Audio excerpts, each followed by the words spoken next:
Ladies, don't you sometimes wish that your husband would do a little bit more around the house? And men, don't you sometimes wish women would take on some of your responsibilities, like take out the trash and do the yard or work on the car, order the tires, just, I don't know. It's just we got these set rules, you know what I mean? And I don't think it needs to be that way. I don't think it's really right either. And I just want to explore this a little bit because as I shared in the last video, men have got a heart wound because they've been asked to be men that don't cry and they're tough and that they're not allowed to do women duties and they shun that.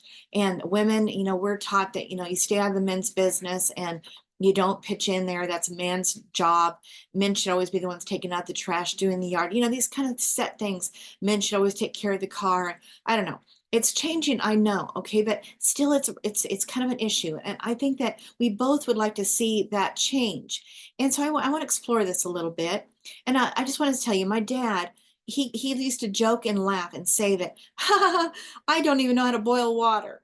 And it was a joke. But underneath it all, I don't think he really thought that was cool either. Because somewhere down the line, he was made to feel that a man should not be in a woman's kitchen. Let's put it that way.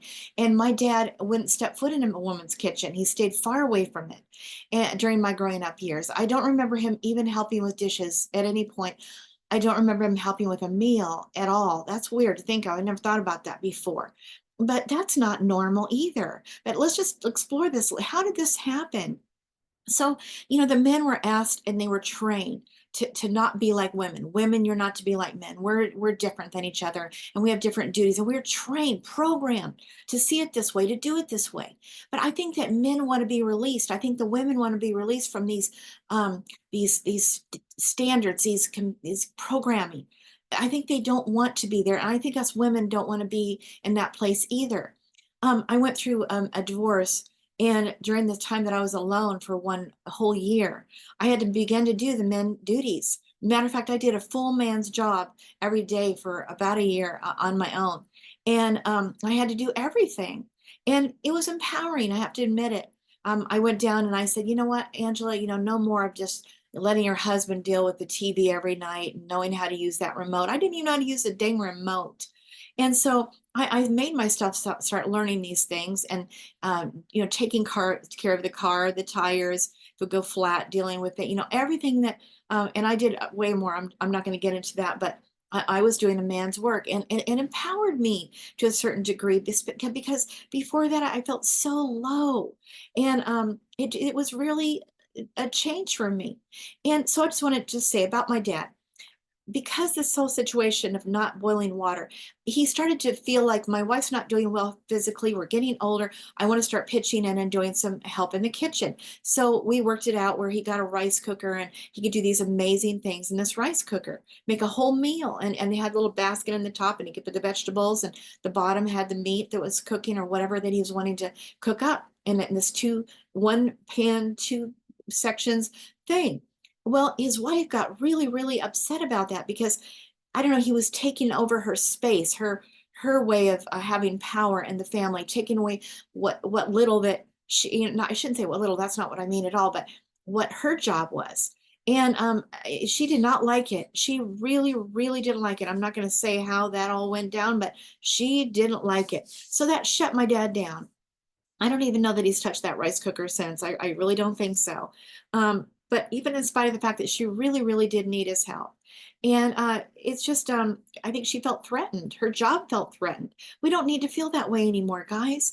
We need to just start being willing to learn each other's roles and not be afraid. Women not to be afraid to go into the masculine role a little bit, and men to not be afraid to go into the woman's role. I mean, right now we have men and women both working for the most part to make ends meet in this crazy society that we live in, which is not normal either. But being that the case, they both come home at night and they're both tired and exhausted. And yet the woman has always got the task, it seems to me, to help the children with their homework and get their clothes ready for school for the next day and their whatever's needed, work on the homework and all that. She's got to do the meal. She's got to get the laundry going. Every night seems to me that when you work, you've got to do a load of laundry. And it's just endless things. And even though, he'll take out the trash, then she's got to also load the dishwasher. And one time I had an opportunity when I was young to have my husband help me to load the dishwasher. Well, he didn't do it quite right. The glasses were just kind of in the middle. It wasn't being properly dispersed so we could get as many glasses in the top as we could. And so I rearranged them. And he didn't like it because it's like, then why am I here? And he would never help with loading the dishwasher ever again.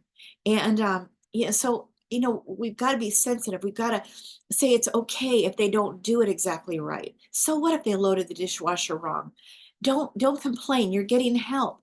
You could gently say that.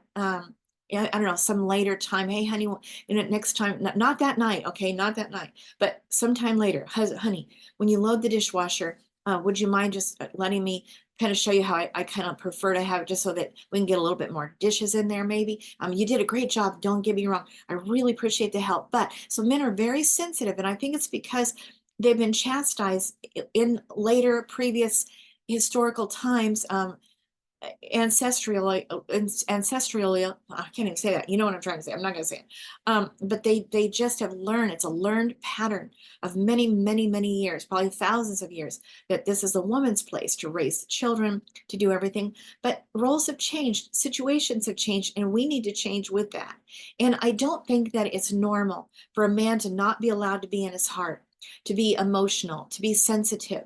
We cut that down. It's always been a problem in society that men should never cry, and they should be tough, and and we don't even understand that that's not normal. And us women, we're not willing to come into a tougher role and handle things and take the responsibility to, I don't know, make calls to get new tires for the car, or I don't know, whatever problems that come up. It's the man's job to do that. We don't pitch in and help there either. And I just don't see the need for that anymore. I think that we can let go of these set roles and try to help each other out. I mean, women, if you're working all day and your husband is too, it's not right that you're doing everything. And I would think, and I know that you would be in resentment. And by the way, I wrote a book called Awakening from Unconscious Resentment, learning to uncover the hidden saboteurs that are hindering your life and relationships. It's a really good book. You should check it out on Amazon, by Angela Clark. A really great book.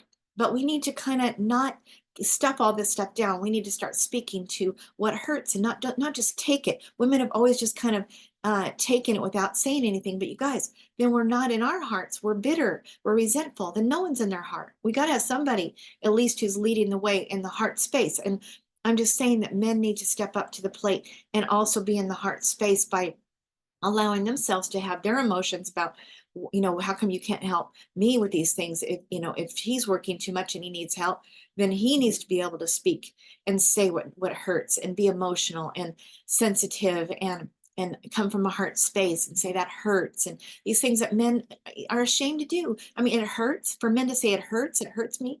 I feel taken advantage of. I mean, if they feel that way, then men should be allowed to say that. Women, when they feel that same way, they need to be able to say that. We need to be in the, come in the middle. Women need to be a little bit more masculine in some areas, and men need to be a little bit more, feminine. And I don't mean feminine like that. I just mean in the heart space arena of things. Do you know what I mean? Where they're willing to take, that it's like the yin and the yang, right? But the male and the female, becoming a little bit more in that sensitive realm, and that loving realm and nurturing realm, and willing to cry, being it from a heart. And women need to be a little bit tougher. So last time I shared about the Proverbs 31 woman, how that she was a woman in the Bible who was responsible for a lot, her husband's wealth. She went out, she bought property, she bought lands, she bought wool, she brought it for a servant. She got up early in the morning, prepared for her servants so that they have their job set for the day. I mean, she was a woman who was around and about, and you have to have some tough skin to do all of that in a man's world. I mean, it was that way back then, of course, and they had to go and do this with men, women doing man's type things, that buying land, increasing her husband's wealth, investing. Really? I mean, that's not weak in any way. That's not weak. So anyway, I talked about that last time. I hope you don't mind, those of you who heard last time, but that is a powerful woman. And likewise, why can't men be allowed to be more nurturing and tender? And I don't know, those ways, compassion, all those feelings should be allowed for men and women to be more willing to do men type things like, I don't know, learn how to wire up a light in the ceiling, learn how to wire up something if need be, make something, build something, a cabinet that they brought home. Why can't we? Why do we have to play these weak roles? We don't have to anymore, guys. We don't.